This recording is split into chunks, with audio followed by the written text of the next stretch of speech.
So we're here backstage after your show. Tell us about the aesthetics and inspirations for this collection. Yeah, but this I was very much inspired by this free spirit from the 70s, but still keeping it not too romantic, but still keeping it modern and sexy, and not yeah, that's what's my inspiration. And then I still always find it interesting to make suitings and different variations. You know,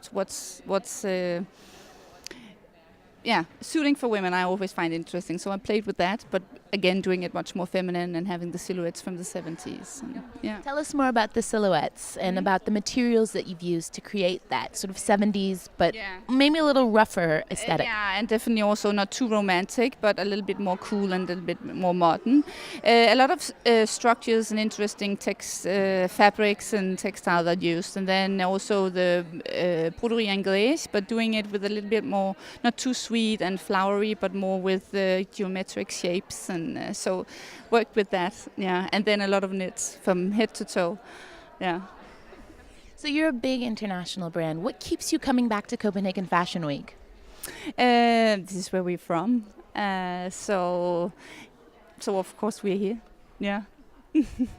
Definitely, yeah. And what's so special about showing here in Copenhagen, aside from this is where you're from? Can you tell us a little bit about the vibe and what's so great about Copenhagen? Well, it's just it's intimate and small, but at the same time, there's a lot of interesting creative people showing their stuff and or their collection, which I find interesting.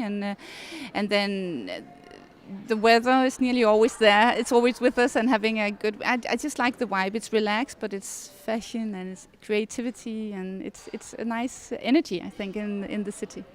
And then final question. Having to come up with new ideas and new inspirations every single season, how do you keep motivating yourself to come up with new designs and new cuts? Yeah, a lot of traveling, of course, to bigger cities, but also doing more interesting different cultures, meeting different cultures, not about fashion, but maybe Morocco or India. Just travel and meeting people, I think is interesting. And then definitely I also have great teams with me, inspiring cool, interesting people. So, yeah. Thank you so much and enjoy the rest of Copenhagen Fashion Week. Thank you. Thank you.